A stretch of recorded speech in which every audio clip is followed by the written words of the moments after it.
Mesdames et messieurs, bonsoir. Merci d'avoir choisi RTI 1. Voici les titres de ce 20h. Le président togolais Faure Gnassingbé est arrivé ce samedi à Abidjan pour une visite d'amitié et de travail. Il a été accueilli par son homologue ivoirien Alassane Ouattara. Ils ont évoqué la coopération bilatérale et certainement le sommet de l'Union africaine qui se tient dimanche. Le Premier ministre ivoirien Amadou Gon Coulibaly est en déplacement dans la région du Go, une visite de 48 heures qui devrait permettre au chef du gouvernement de sillonner plusieurs villes, dont Gagnoa, pour lancer les messages de paix, de cohésion sociale et de développement. Pour éviter les drames liés aux intempéries, les autorités ont ordonné la destruction des constructions sur les bassins d'orage et autres ouvrages d'assainissement. Dans le quartier de Cocody, plusieurs sites ont été identifiés. Les populations sont invitées à libérer les emprises.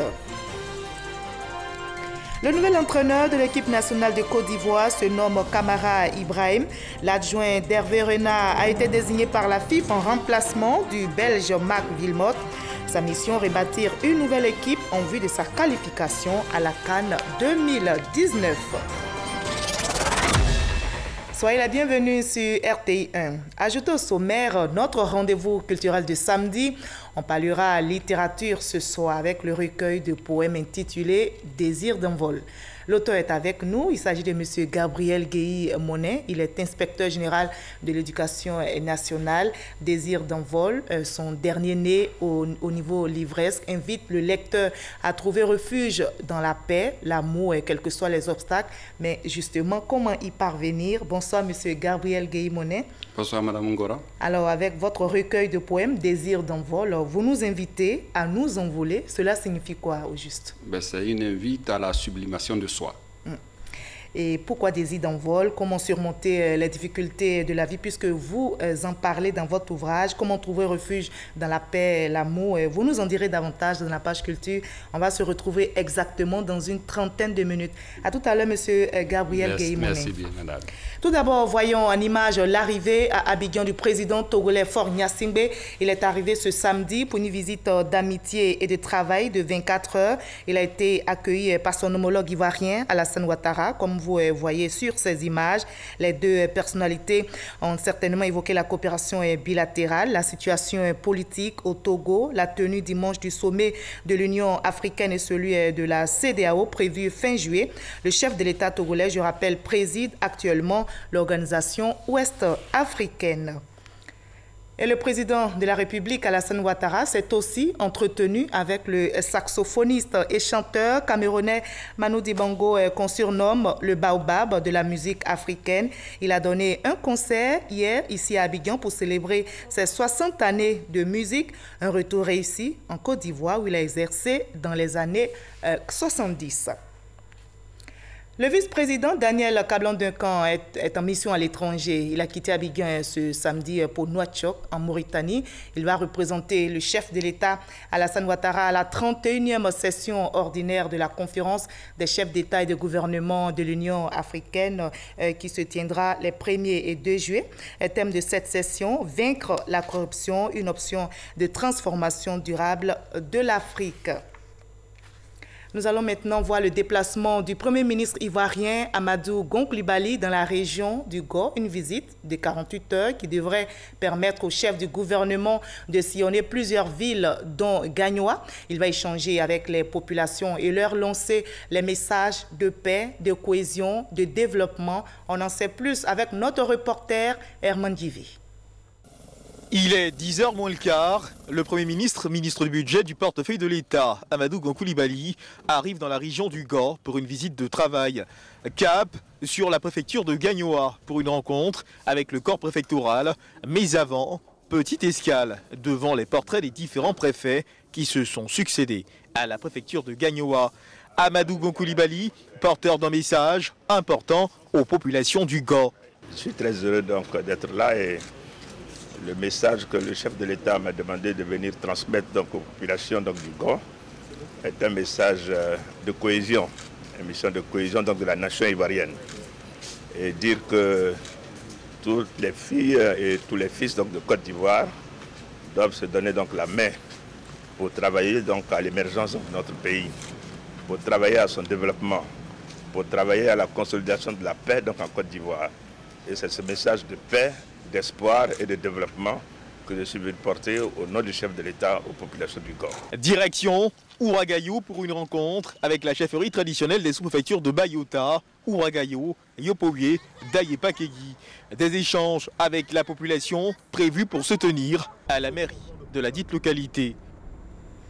Et justement, comme vous l'avez entendu, le chef du gouvernement s'est rendu dans la sous-préfecture de Ouragayo où il a procédé au lancement des travaux de bitumage du boulevard principal de la ville. On en sait plus avec notre reporter qui est sur place, Abou Sanogo. Le Premier ministre Amadou Gon Coulibaly en visite de travail dans la région du Gor. Première étape, Ouragayo, à 17 km de Gagnoua, où il sera accueilli par les autorités locales et des membres du gouvernement suivi des honneurs militaires rendus par un peloton de la gendarmerie nationale et 2 sections du bataillon de sécurisation du Sud-Ouest. Des échanges de civilités avec les élus, cadres de la région et des membres de l'administration représentés dans le département. Une visite pour appeler à la cohésion et à la paix et qui fait suite à une invitation de la chefferie traditionnelle de la sous-préfecture de Ouragayo. Les populations sont donc sorties nombreuses pour réserver un accueil chaleureux au Premier ministre Amadou Gon Coulibaly et lui dire Ayao Isa, traduisez « Soyez la bienvenue ». Les populations, par la voix de leurs représentants, se sont honorées par la visite du chef du gouvernement et ont traduit leur reconnaissance et leur gratitude au président de la République, au Premier ministre et au gouvernement pour leurs efforts en faveur du développement de leur sous-préfecture. Votre présence aujourd'hui est porteuse d'espoir et constitue pour nous une opportunité d'accélérer le rythme de notre développement et de prendre toute notre place dans le train de l'émergence. Nous nous réjouissons d'avance des fruits que produira votre visite en cette terre de Ouragayo. L'homme que nous recevons aujourd'hui est un homme de valeur, est un homme qui a la confiance du président Alassane Ouattara. Et quand le président Alassane Ouattara te fait confiance, tout le peuple de Côte d'Ivoire doit te faire confiance. Le peuple bété vous fait confiance. Le peuple bété se met avec vous. Monsieur le Premier ministre, Excellence, nous n'avons d'autres mots à dire que de vous dire merci. Le peuple bété vous a invité pour faire de vous un des leurs, un fils de Ouragayo, par les actions que vous avez posées. L'hôte de la sous-préfecture de Ouragayo, le chef du gouvernement Amadou Gon Coulibaly, s'est félicité de la grande mobilisation, puis a invité les filles et fils de la localité à l'union, à la cohésion et à la paix, autour du président de la République, Alassane Ouattara. Le président de la République, qui m'a autorisé à faire ce déplacement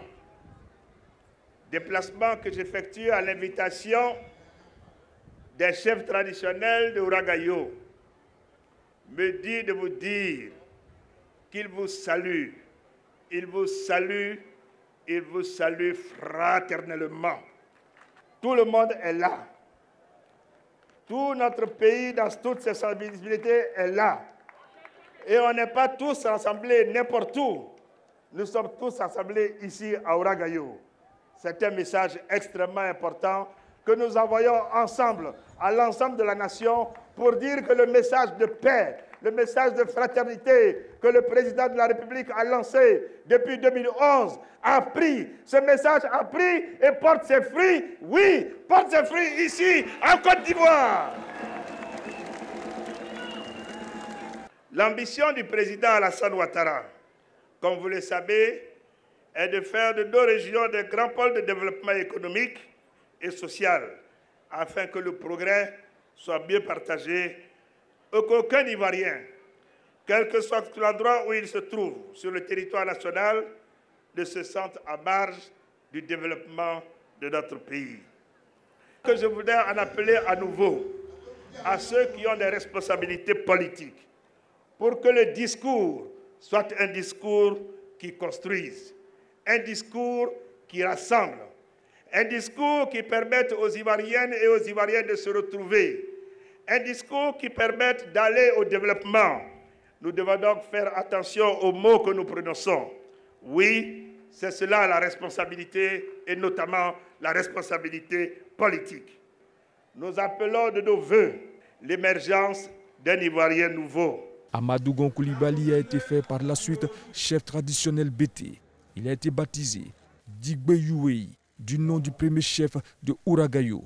Mais avant sa rencontre avec la population, le Premier ministre Amadou Gon Coulibaly a échangé avec la chefferie traditionnelle des sous-préfectures de Bayota, Ouragayo, Yopoyue et Daye-Pakei à la résidence du sous-préfet, puis a procédé au lancement des travaux de bitumage du boulevard principal dans la commune de Ouragayo, en vue de permettre l'accessibilité aux quartiers administratifs dans la commune et d'améliorer le confort des usagers. Et pendant ce temps, il continue de pleuvoir sur Abidjan et ses banlieues. Les pluies diluviennes de ce samedi matin ont laissé des séquelles à Bingerville. Route coupée en deux, effondrement d'un mur, risque d'affaissement d'un bâtiment. Les sapeurs-pompiers militaires et la police nationale étaient sur place ce matin pour évacuer les habitants. Astou Touré pour le témoignage. Une route coupée, un mur effondré et un bâtiment en danger. Ce sont là les dégâts causés par les pluies diluviennes de ce matin à Akwe Santé, un sous-quartier de la commune de Bingerville. On avait fait un pont piéton pour que les habitants de l'entrée de Santé puissent passer. Aujourd'hui, la pluie encore le matin. Toute même la clôture, l'entrée du bâtiment est cassée et la voie encore s'est élargie. D'un autre côté, les sapeurs-pompiers, eux, tentent de casser ce mur afin d'aider les sinistrés à faire sortir leurs biens. Mais en attendant, pour évacuer ces locataires, Jérôme Tagba, propriétaire de ce bâtiment qui risque de s'écrouler, se voit bien obligé de créer un passage. J'ai des photos d'ici. C'était un truc simple. On a maximum 8 millions, c'était fait. Et aujourd'hui, on n'avait pas de problème. Aujourd'hui, ma préoccupation, c'est de trouver un point de chute pour ma famille et toutes les familles qui sont présentes ici.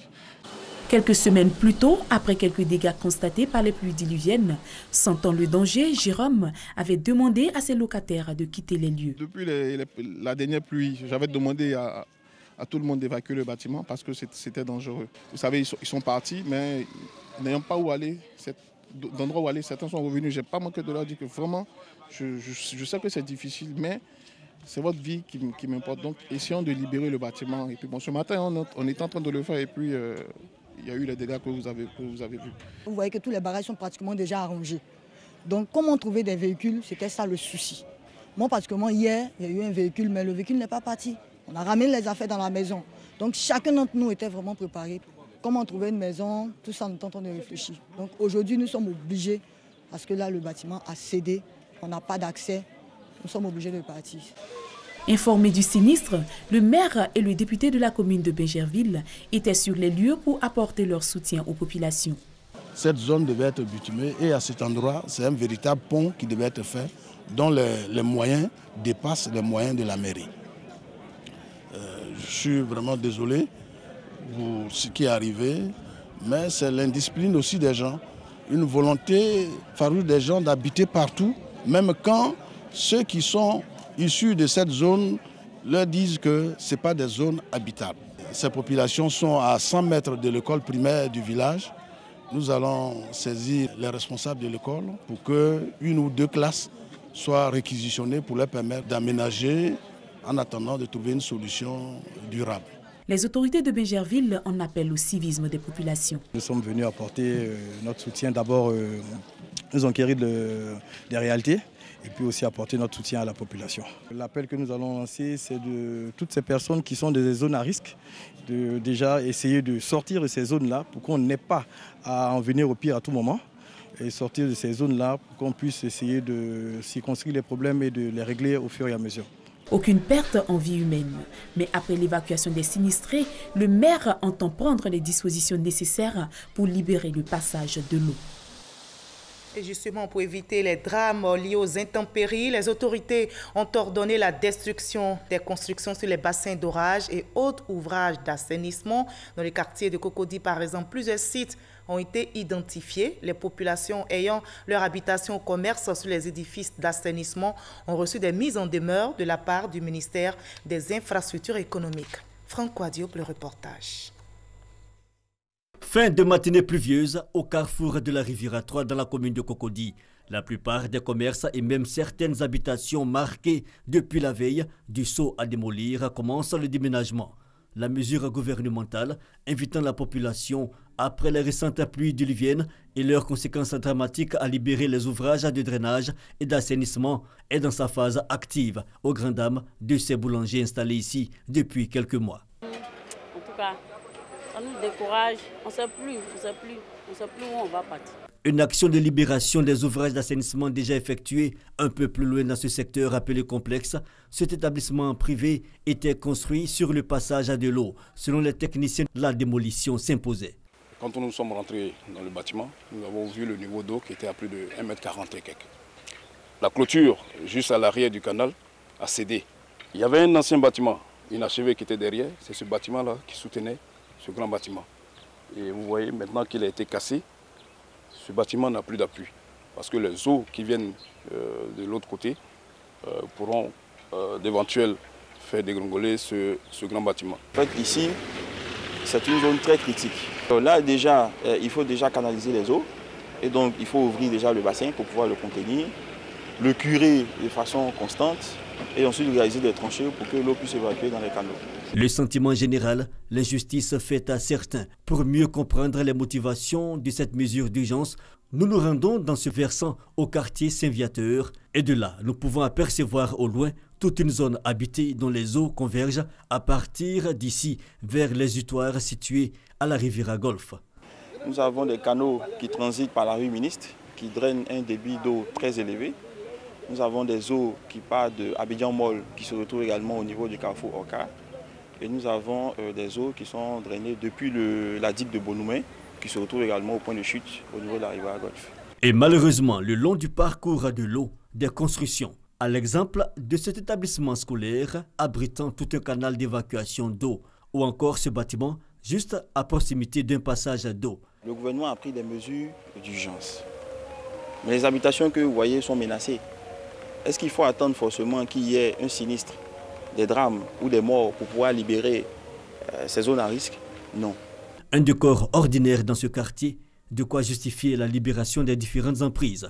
Arrivé déjà au Cadeco, après le Blue Rock, nous avons la rue Ministre qui donne également un débit très élevé des eaux. Nous avons un dallo en traversée de chaussée. C'est l'ensemble de ce canal qui se retrouve du côté d'Alabra, malheureusement qui a fait des dégâts. Et donc au niveau d'Oka, il faudra restructurer également tout cet environnement-là, qui était en fait un passage naturel des eaux, pour que tous ceux qui sont dans cette zone soient vraiment en sécurité. Une mesure d'urgence donc, que devront faire les populations concernées? Et nous voulons rassurer l'ensemble des personnes impactées par l'ensemble de ces opérations. Une cellule sera mise en place qui va traiter les réclamations et nous allons donner droit à ceux qui doivent en avoir. Notons que les actions de libération des ouvrages d'assainissement ont commencé à Abidjan depuis le dimanche 24 juin dernier. Voilà, les pluies diluviennes ont donc fait d'énormes dégâts, mais l'élan de solidarité envers les familles sinistrées ne faiblit pas du tout. Les populations d'Atekoubé, d'Abobo, de Cocody ont reçu la visite des membres de la fondation Imam Al-Mami Tungara, avec à sa tête le médiateur de la République. Les familles endeuillées et sinistrées ont reçu des vivres et non-vivres d'une valeur de 30 millions de francs CFA. Salima Toudia, Patricia Mouetia. La fondation Imam Al-Mami Tungara a exprimé sa compassion aux sinistrés des pluies diluviennes. À Atekoubé, la délégation conduite par le médiateur de la République, Adama Tungara, a apporté son soutien aux familles endeuillées, notamment à Karamoko, sa femme et ses 2 enfants décédés lors des inondations. Un don de vivres et non-vivres d'une valeur de 30 millions de francs CFA a été fait en soutien aux populations. Nous voulons présenter notre compassion. Nous voulons élever des prières vers Dieu le Tout-Puissant pour qu'il accepte l'âme de nos disparus et qu'il apporte la santé et un rétablissement rapide à nos blessés. L'élan de solidarité s'est poursuivi à Cocody, auprès des 826 sinistrés et déguerpis de la commune et à Bobo, où les populations ont été sensibilisées à quitter les zones à risque. Autre don, celui de Bekan Kwaku, administrateur de laboratoire pharmaceutique. Sa structure a décidé d'apporter sa contribution à l'élan de solidarité aux sinistrés déjà en cours. Un important don de médicaments d'une valeur de 10 millions de francs CFA a été offert en vue d'assurer une meilleure assistance aux sinistrés des inondations des pluies diluviennes. Dr Ablé Kissi, directeur de cabinet adjoint représentant Raymond Goudou Kofi, ministre de la Santé et de l'Hygiène publique, a salué le geste des donateurs. Il a indiqué que le ministère de la Santé a pris en charge et a traité 700 malades en 3 jours. Il a exhorté les autres structures pharmaceutiques à se joindre à cet élan de solidarité. Le procureur de la République près le tribunal de première instance de Boaké annonce que dans le cadre de l'information judiciaire ouverte à Toumoudi suite à l'effondrement d'un immeuble en construction à Yamsoukro, le juge d'instruction a donné commission rogatoire aux officiers de police judiciaire à l'effet de recueillir l'audition de M. Seka Atse Camille, député d'Adzopé, sous-préfecture. De ce fait, son audition initialement prévue le 6 juillet 2018 devant le juge d'instruction est annulée. Par ailleurs, Dame Amecho Rosalie, épouse Yoboué, propriétaire du dit immeuble, a été interpellée ce samedi 30 juin 2018. Elle sera présentée au juge d'instruction dans les prochains jours. On parle maintenant agriculture et justement nous intéressons au renforcement des capacités des sociétés coopératives du secteur véhicole. La Banque mondiale, à travers le projet d'appui au secteur agricole en Côte d'Ivoire, a formé récemment des responsables de coopératives sur la bonne gestion des comptes. Explication détaillée avec Francis Boifou. L'Organisation pour l'harmonisation en Afrique du droit des affaires OHADA exige que toutes les sociétés coopératives soient désormais gérées comme des petites et moyennes entreprises PME. Ce qui a amené la Banque mondiale à former 8 sociétés coopératives du secteur véhicole à travers le projet d'appui au secteur agricole PESAC. Dans le cadre du projet PESAC, nous avons bénéficié de différents appuis, notamment sur la fiscalité des sociétés coopératives, sur la comptabilité des sociétés coopératives, le plan Cisco harmonisé. Nous avons aussi eu des formations sur le crédit bail qui nous ont permis, nous, aujourd'hui, de posséder 2 camions. L'objectif de ce projet pilote, amener les gestionnaires des sociétés coopératives à mieux gérer leurs structures au bénéfice des producteurs de VA. Il y a 2 défis majeurs. Il y a d'abord l'esprit coopératif. Comment former les planteurs à l'esprit coopératif? Au-delà donc de cet esprit coopératif, il faut un élément fondamental, c'est l'appui financier. Le Fonds interprofessionnel pour la recherche et le conseil agricole FIRCA encourage la création des sociétés coopératives. Mettre ensemble leurs moyens pour pouvoir créer des sociétés de microfinance, pour pouvoir faire des prestations sociales comme les assurances agricoles, les magasins agricoles, pour pouvoir jouer sur le prix, pour pouvoir commander eux-mêmes les produits. Le renforcement des compétences des gestionnaires des sociétés coopératives et la promotion de l'esprit coopératif s'inscrivent dans le processus de création de l'interprofession de la filière EVA. L'ivoirien nouveau, c'est un concept dont on parle très souvent, mais qui est-il justement? Comment se comporte-t-il? Le secrétariat national au renforcement des capacités fait donc la promotion de ce concept d'ivoirien nouveau et l'exemple de la Corée du Sud va être expérimenté en la matière sur la période 2019-2022. Ouattara Walter. Plusieurs milliers de jeunes convergent vers la salle du Palais des Congrès de l'Hôtel Ivoire. Ils sont tous invités au lancement officiel du programme national de la promotion de l'Ivoirien nouveau par le changement de mentalité. Une initiative du secrétariat national au renforcement des capacités appuyée par l'organisation internationale Youth Fellowship. À travers une sensibilisation de masse, il s'agit de prendre en compte tous les aspects liés à l'affaiblissement des mentalités et des comportements des populations ivoiriennes. La question de l'exemplarité va être encouragée à travers ce programme. L'ensemble des actes d'incivisme qui sont de défiance quelquefois donc, à l'autorité de l'État parce que la coercition n'est pas suffisamment forte. Pour cette édition, 3500 jeunes sont concernés. Un rassemblement au cours duquel ils ont été exhortés au changement de mentalité. en pensant comme ça, vraiment à mon lendemain, en tout cas, je n'ai pas le temps d'aller dans les maquis, vraiment m'adonner à la drogue ou bien toutes ces choses-là. Comme le président le dit, l'Ivoirien nouveau, c'est d'abord nous. Si je me permets de jeter les sachets plastiques que j'utilise dans les caniveaux par exemple, ce n'est pas un modèle à suivre. Cette cérémonie de lancement était placée sous le patronage du Premier ministre Amadou Coulibaly, représenté par le ministre de la Promotion de la Jeunesse, de l'Emploi des Jeunes et du Service civique. La Côte d'Ivoire a eu cette chance d'avoir une personnalité exceptionnelle à sa tête, le président Alassane Ouattara, qui a su donner le tempo économique qu'il faut avec les 9% de taux de croissance. Mais au-delà de l'avancée du taux économique, il y a aussi le taux des civilités, l'engagement et le réarmement moral et civique des Ivoiriens qu'il faut adresser. L'ONG IYF, qui est une ONG coréenne, a expérimenté ça sur le territoire sud-coréen et donc avec des résultats palpables. Il nous faut aller chercher ce qui a marché ailleurs et venir essayer de transposer cela en Côte d'Ivoire. La première phase du programme de promotion de l'Ivoirien nouveau par le changement de mentalité est prévue pour s'étendre sur la période 2019-2021 avec un budget global de plus de 2,4 milliards de francs CFA. Le ministère de l'Emploi et de la Protection sociale a célébré hier vendredi la 16e journée mondiale de lutte contre le travail des enfants. Des activités ont été effectuées, des recommandations ont été également faites, entre autres l'école obligatoire pour tous les enfants, l'interdiction formelle de faire exercer certains travaux jugés dangereux aux enfants. On retrouve notre reporter Ouattara Madou Walter. Cérémonie officielle de la 16e journée mondiale de la lutte contre le travail des enfants.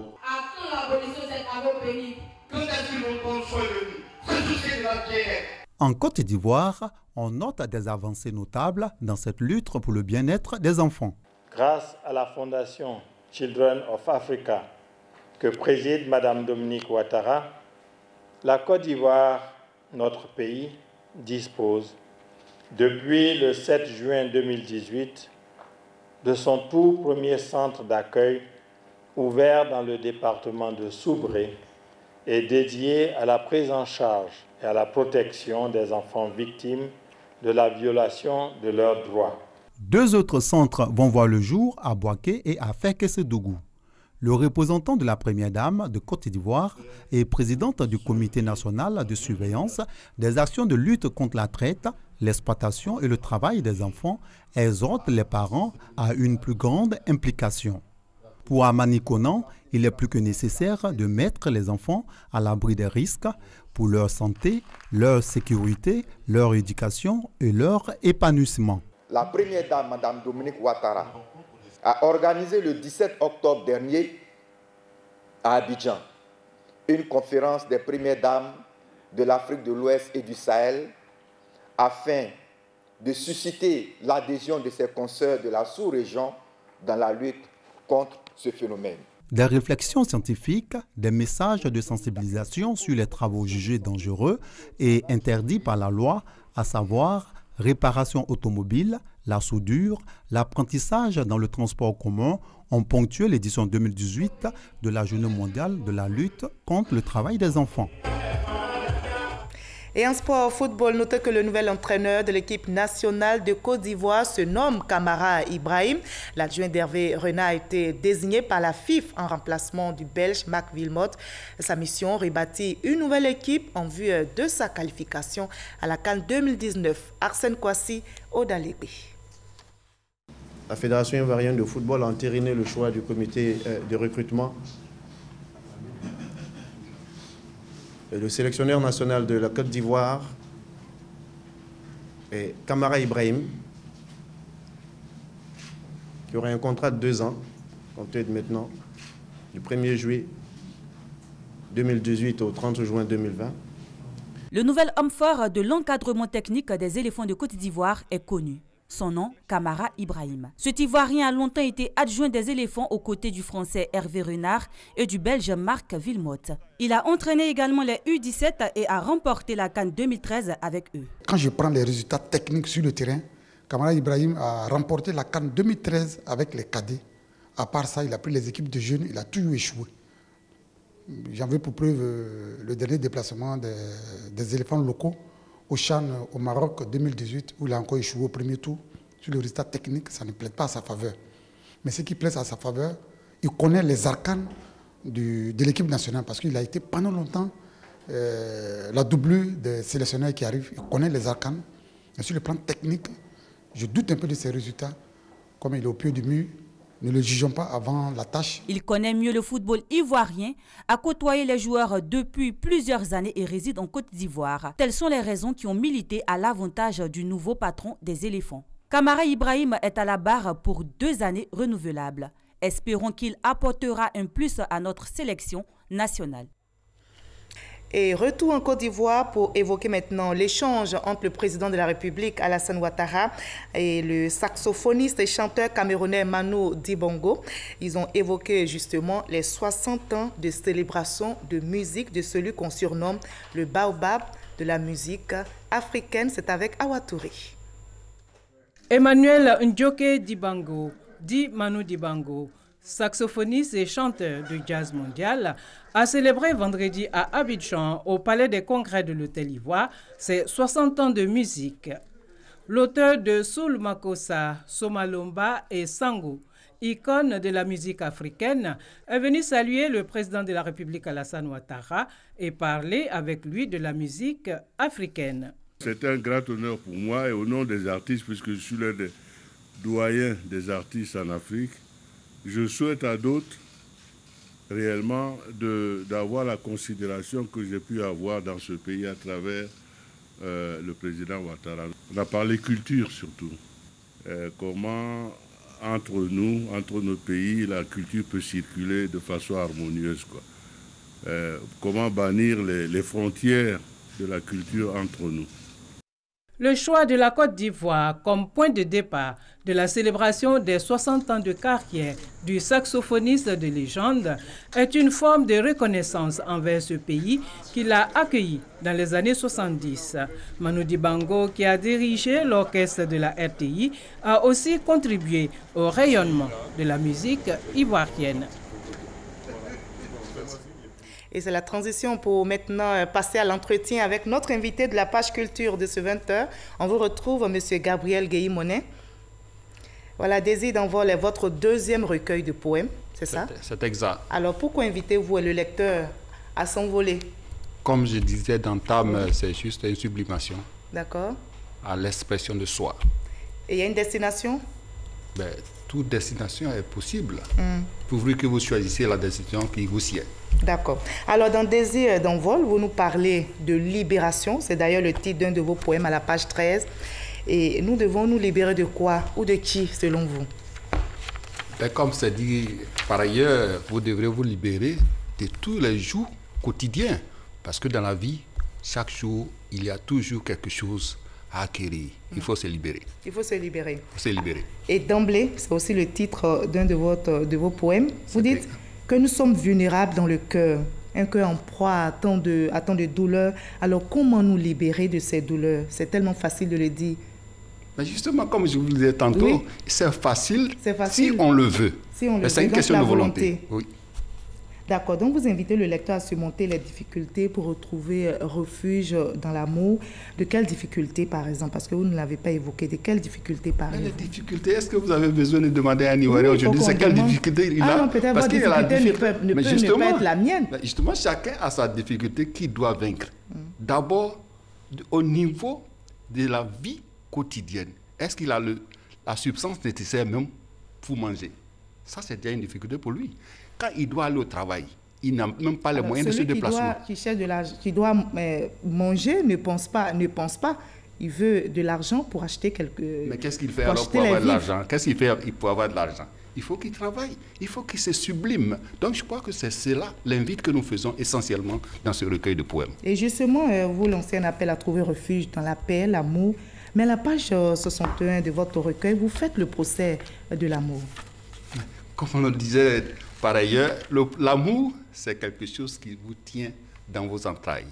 Il faut faire de telle sorte que justement cet amour, qui est d'abord l'amour de l'autre, parce que ce n'est pas l'amour, comme je le disais avec vous à la préparation de cette émission, ce n'est pas l'amour charnel que nous recherchons, mais l'amour de l'autre. Parce que quand vous vous aimez vous-même, vous devrez pouvoir transmettre cet amour à l'autre pour qu'il puisse véritablement se sentir comme vous-même. Donc c'est l'amour de soi, mais de l'autre aussi. D'accord. Alors, Désir d'envol, nous aussi on désire découvrir votre ouvrage. C'est avec notre reporter Franck Wadieu et puis on va en discuter par la suite.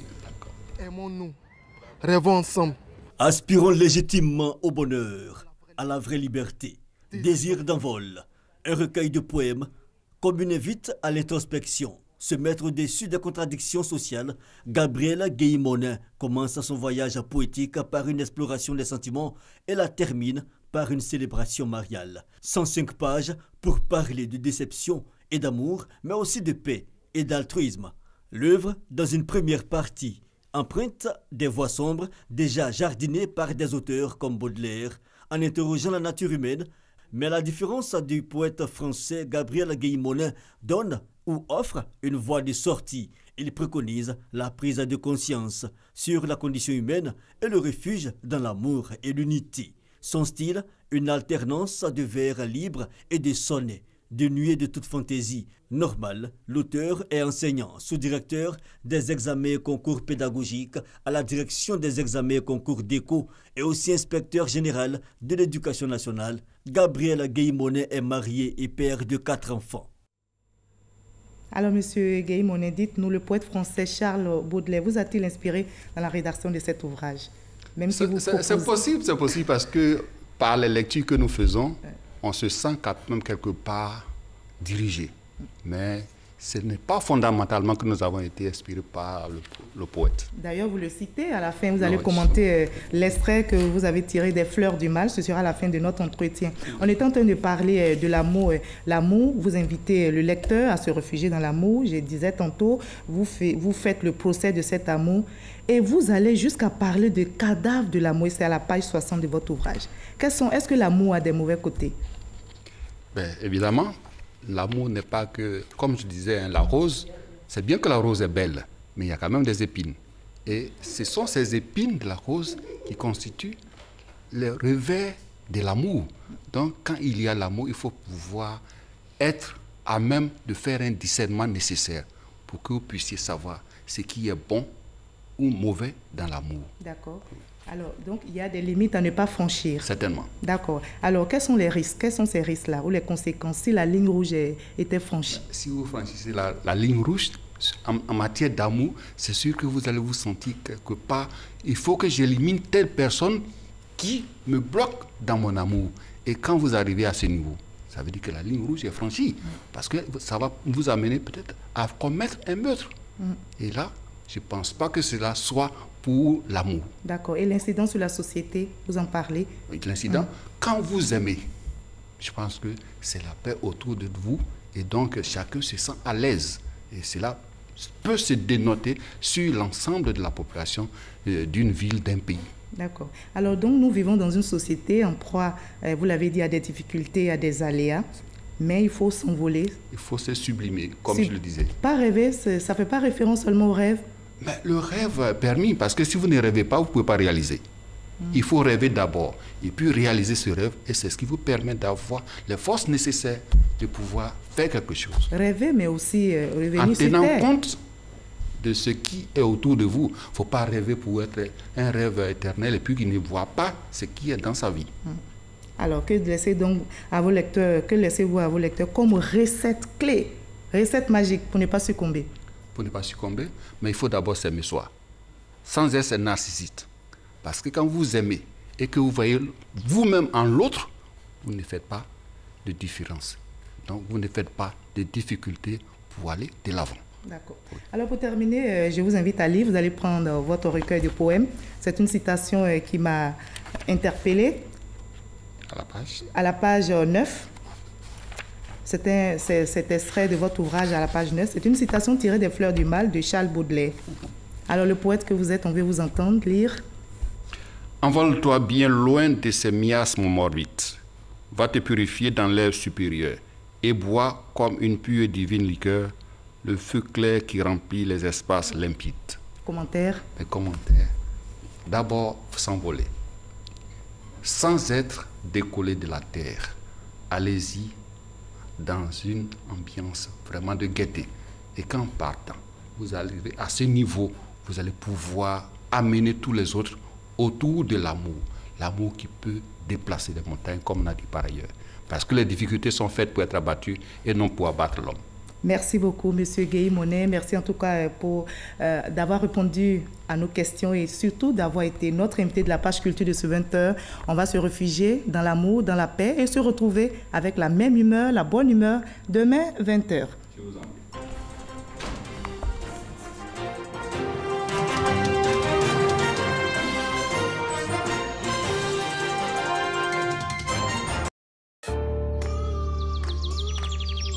Une nouvelle étiquette pour Candia.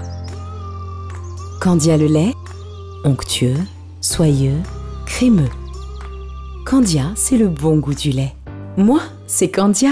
Bienvenue sur MyCMU, votre application mobile pour tout savoir sur la couverture maladie universelle CMU. Simple d'utilisation, MyCMU facilite la vie des assurés en donnant toutes les informations utiles. MyCMU fonctionne sur les téléphones Android et ne nécessite pas de connexion Internet. Grâce à votre application, vous obtiendrez des informations sur les sites d'enrôlement, l'état de vos cotisations, le panier de soins, les centres de santé, les pharmacies du réseau CMU. MyCMU vous permet également d'effectuer votre pré-enrôlement avant de vous rendre dans un centre pour finaliser l'opération. Alors n'attends plus, télécharge-moi sur Play Store et la couverture maladie universelle n'aura plus de secret pour toi.